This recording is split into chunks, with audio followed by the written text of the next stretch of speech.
A long, long time ago. The absolute evil had, in the famous predecessor to this game, subjugated the known world and defeated good.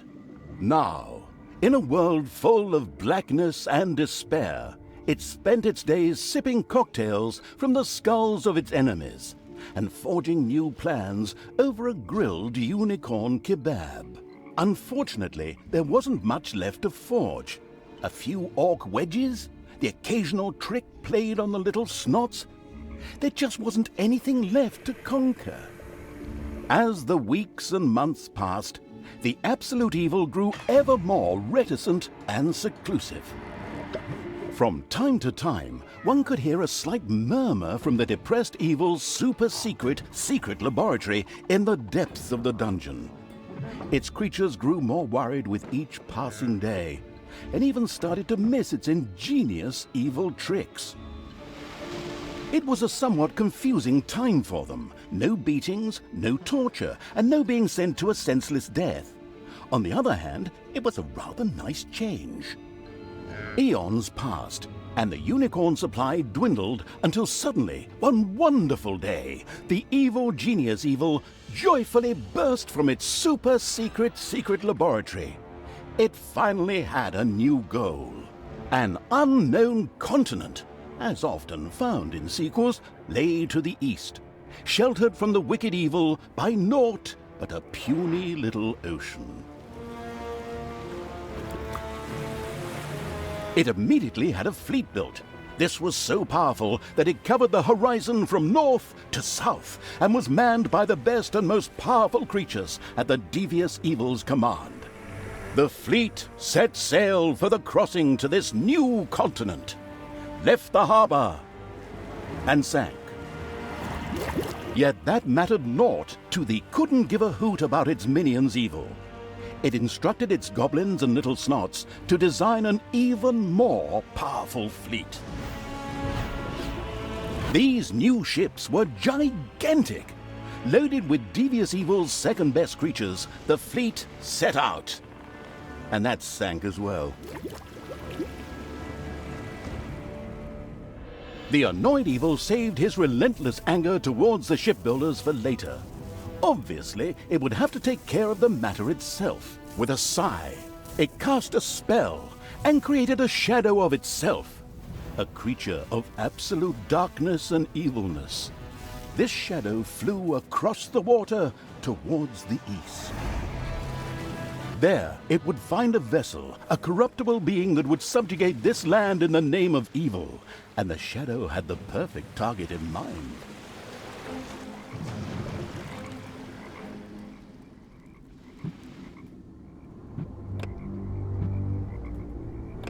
The dark elf raged through Twistrom's inexperienced guards. She thereby built up a tremendous inner energy, which she released into the world as a focus beam, while screaming, Kamehameha!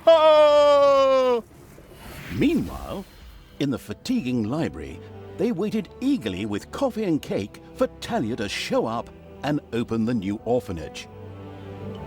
The energy beam hit the cake with a resounding zap and reduced it to ashes. Oh yes, and the rest of the building and everyone inside it as well. The narcissistic evil patted itself on the shoulder for this. Or it would have, but the metal armor always made such a terrible clonking noise when it tried. But then again, that's what little snots are for. Obviously, the dispatch shadow had found a perfect vessel in the Dark Elf. Talia had already earned the title of Employee of the Month, with the utter destruction of the fatiguing library, as well as half of Twistrom. The destruction of an orphanage and the bombardment of innocent citizens with magic missiles immediately made her the minion-wasting evil's new favorite henchperson. Her evil deeds complete, Talia withdrew into the vaults beneath the ruins of the fatiguing library. There, between the slaughterhouse and mad Archbishop Lazarus's apartments, she prepared to create something powerful in the name of the absolutely ultimately evil. A dungeon heart, the cornerstone of any dungeon's power. Far away, Paladin of Light and Talia's former mentor, Tanos, was on his way to the Empire's capital of Stormbreeze. Naive and trusting as he was whistling cheerfully to himself, with no inkling of his foster daughter's dark deeds. Though he was aware that as a dark elf, she always had a core of evil in her. He had hoped to defeat it through religious indoctrination with ancient mad writings. Well, old bean, you thought wrong.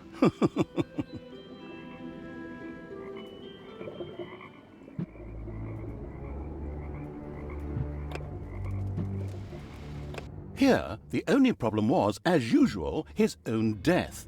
After the Dwarven King Grimly suffered a premature death at the hands of the hero-beating evil's armies, the dark elf Talia got herself out of dodge. She took the evil creatures and retreated into the tunnels and mines of Steelsmith, which were connected to the most remote places in the world. The hasty departure proved to be very wise indeed, for shortly afterwards, Tanos appeared on the scene, and with him, a mighty army of good. When he found his dwarven friend's lifeless body, he screamed his pent-up anger out into the world, as overly emotional heroes are often prone to do. A few hours later, Tanos gathered with his 2 remaining comrades and commanders in his tent.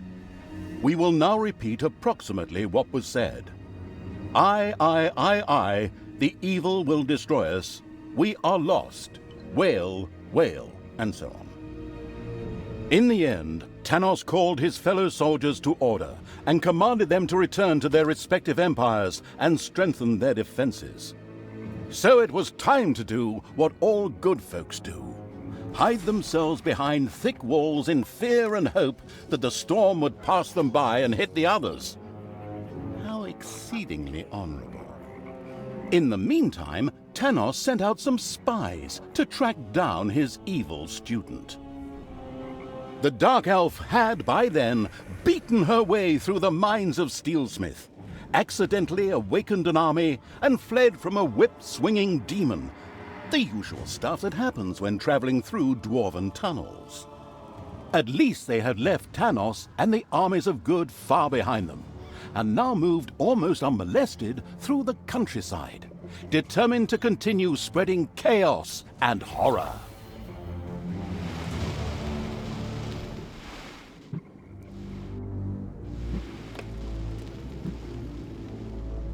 Lakesville fell like a sandcastle under the feet of a 4-year-old, and afterwards was plundered in accordance with age-old custom. Yet as satisfying as it was just a little fish in a great big ocean of good. For the hydrophobic evil had, from the start, planned to capture the city's amazing fleet, which, as opposed to the horde ships, did not sink like rocks. And so it was that Talia's creatures were driven aboard and the sails were hoisted. As the smoking ruins of the city slowly disappeared below the horizon behind them, the ships set sail for Termite Island, even if no one actually saw the impressive sight, as everyone, hey, I said everyone, was focused on the new target. The aforementioned island was the seat of the magician Yaina Overproud. Yaina was pretty and kind-hearted, and therefore, naturally, absolutely despicable. And if that weren't already enough reason to deal with her, she was also one of Tanos's buddies. Yaina ruled from Doloran. Ah, Doloran, home of arcane magic and high finance alike. Disgusting. Upon landing, the leisurely evil's army slowly made their way to the financial capital. Yet it would be a good idea to acquire additional, even more powerful allies before facing Yaina.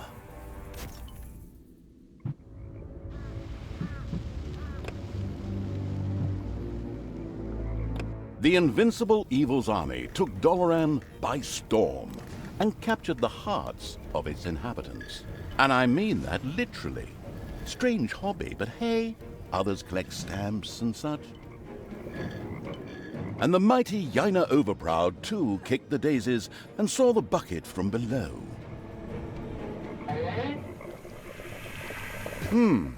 And that didn't make much sense. Yeah, that's the kind of thing that happens when you hire translators that just run the text through Google Translate. But that's enough digression for now. So, Yaina was dead, and Talia and the fabled Evil's army hit the road before Tanos showed up. Soon after, he stood over his companion's corpse. He could do nothing but mourn. And again he screamed his pain into the world with a long, drawn-out "No!" in a manner suspiciously reminiscent of Grimnir's death, which of course had absolutely nothing to do with going easy on the game's budget. Meanwhile, the fleet set sail for the mainland. Once the army was back on solid land, Talia torched the captured ships. She currently had no use for them. Yeah, I know.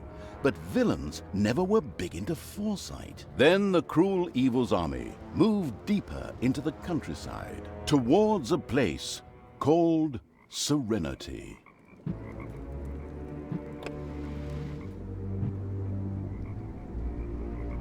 Together with the muscular ogre, the pillaging evil had destroyed the city of Lotsawinter. And so the former harbor city was consumed by the flames. All that remained was a smoking pile of misery. The third part of the Lotsawinter series should probably be named Ash Beach of Death, then. At the victory celebration, the ogre insisted on giving a little concert with his solo band. Unfortunately, no one was able to face the odors that followed his butt trumpet solos, and even Talia escaped with the smell-sensitive Evil's army as the poor soul-serving ogre collapsed, wheezing on the ground. And so the resource-wasting Evil had once again captured a ship to again sail off to some other place. This story is so, exciting and varied. And so the carefree Evil's army sailed for the not-quite-so-free cities, a network of unacceptably prosperous towns spanning the islands in front of the mainland. It went without saying there was no way they could be ignored on the way to the capital city.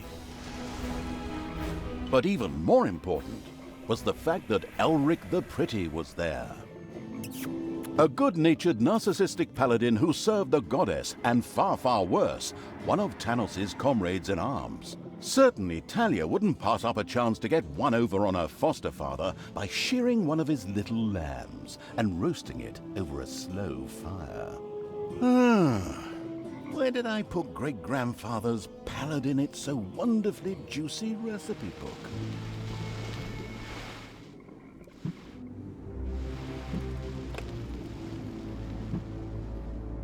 The time had finally come. The absolute evil rose from the depths of the temple. Not a second too soon, as Tanos once again called countless heroes from his portals. But these heroes were, of course, no danger to the immortal evil. More like a nice warm-up routine. It joyfully cut its way through the enemy ranks, their blood spurting in all directions. The censors won't like that bit, but we don't care. After those enemies had been destroyed, the malicious evil turned to Tanos. An epic duel began. The two opponents' powers briefly washed them in bright light, while wild tendrils of energy darted through the air. They exchanged a few blows before freezing into an epic pose for a staring contest. A cliched battle, the kind one sees in every second anime, where it spends 3 entire episodes on the same scene. But the opponents were not as equal as one would believe. Tanos realized that he was no match for the absolute evil. Fear took hold of him as his defeat became foreseeable, and his courage and his will dwindled. But his goddess showed mercy when he implored her. She protected him with a divine shield so that he could use his homestone to teleport to safety. The absolute evil erupted in wild insults, which anyone familiar with the wargame craft could fully understand. Unfortunately, the unspeaking evil had no voice, so it only hissed silently to itself and waved its hands in a threatening manner. Unfortunately, it couldn't stay in this place forever, and so the homey evil once again disappeared. But Talia had tasted blood. The disgrace of her failure sat deep, causing her to pursue Tanos. She drove the having an ice-cold drink at home evil's army on towards the capital in a forced march. Shortly thereafter, Talia stood before Stormbreeze, ready to end the conflict once and for all.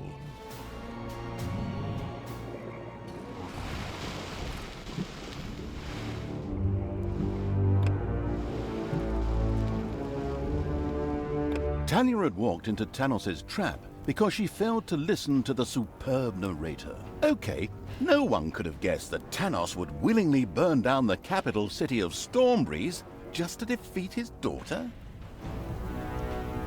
Not exactly a good paladin's finest hour, but this plan would have worked.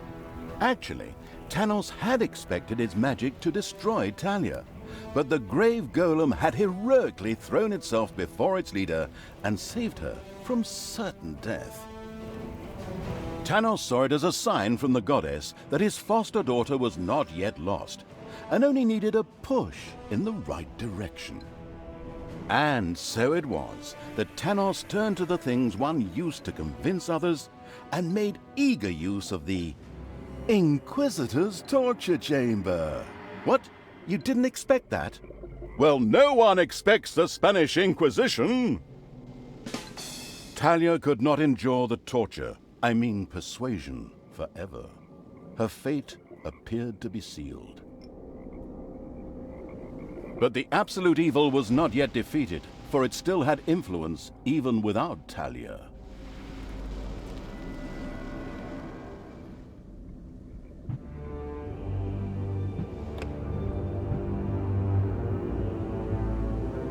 Talia had done it. She had finally defeated Tanos once and for all in an epic battle and destroyed him. This time, there was no one to theatrically mourn his death. Well, theoretically his foster daughter, of course, but she seemed to be more interested in kicking his corpse, and I think that's all we need to know. Evil had triumphed. The kingdoms had been reduced to ashes, and the do-gooders were scattered to the winds. That, or dead. Talia had done an extremely effective job of destruction on her tour through the land. The serene evil leaned back contentedly on its throne and ordered a little snot to bring it an ice-cold drink and perhaps one of those delectable little unicorn-on-a-stick things. The dad could wait until tomorrow, for today was for celebration. All of the creatures were happy about the victory and began to dance about. First, the little snots, then the demons and the undead. Finally, even the ogre played, and wait, the ogre's playing? No! But as exuberant as things were here, the atmosphere on the sacred mountain was depressed. Not only had the goddess lost her servant Tanos, but a whole continent had fallen into the claws of evil as well. She couldn't simply sit still and watch this any longer. Something had to be done.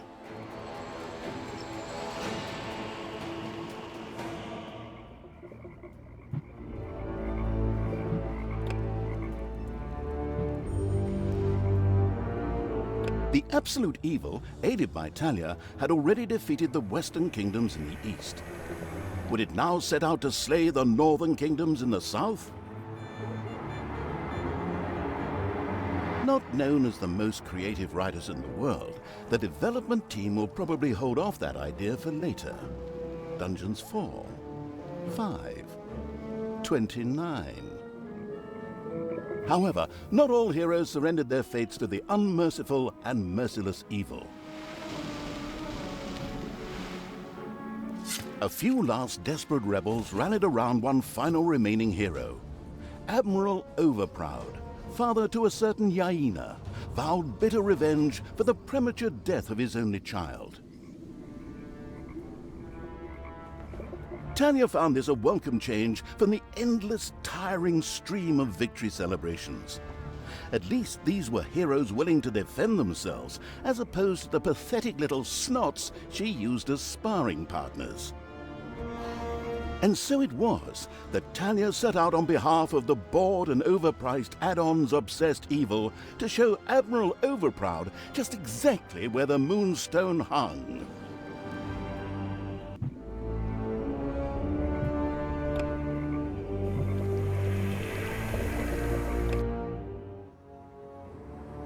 Admiral Overproud lay dead on the ground in a scene suspiciously reminiscent of the sequences in the main game. But before he bit the dust, he mentioned an artifact that could be used to climb God's Mount. That would allow the divinity-thirsting evil to pay that meddling goddess of light a sustained visit and permanently convince her that the age of goodness and light had come to an end.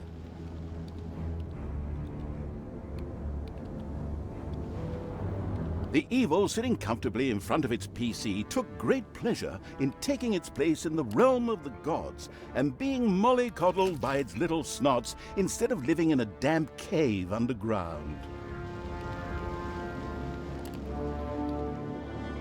Fortunately, one had personnel for such tasks, and so, lounging in the comfort of its own home, the evil sent its loyal General Talia out to salvage the artifact.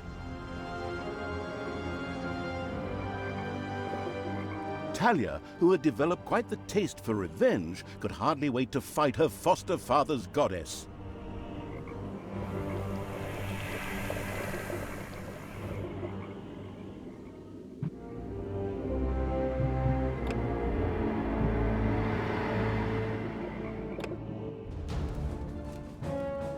Evil Talia and the god-fighting evil had won.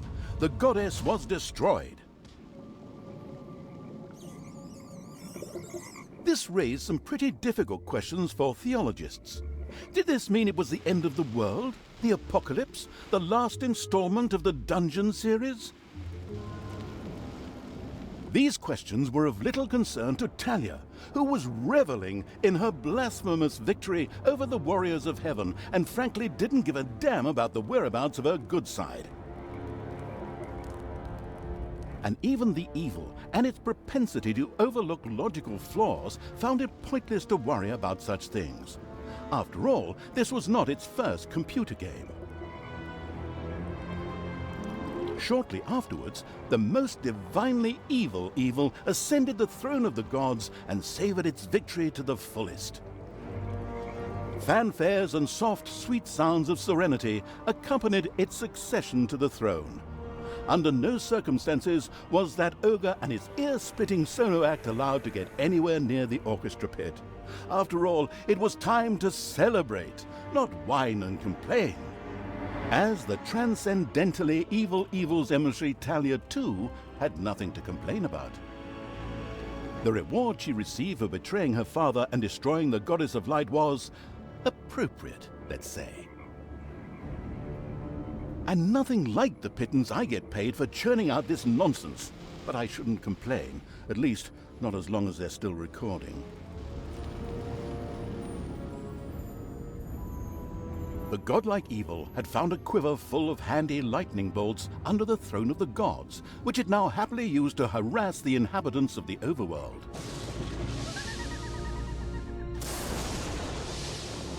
Was this a hidden announcement for another inspired game? Dungeon 4, Return of the Killer Dungeon, or something? You never know, those guys at Realmforge. But bored with the world, and now floating in a heavenly sphere, the evil's gaze rose, way, way up into the sky. Really, really, really far up? Perhaps to a galaxy far, far away? Endless expanses? Galaxies no little snot has ever seen before? Whatever the future has in store for the hard-drinking, jubilatory evil is yet to be written. For now, there is only one thing left for me to say. The end. Sorry, perhaps that was a little too dramatic. How about you start a skirmish, replay the campaign with a friend, or take on others in multiplayer? Or maybe just stare at the main menu for 20 hours until it burns into your screen. Or, oh, whatever. I hope you enjoyed it. The end. For real this time.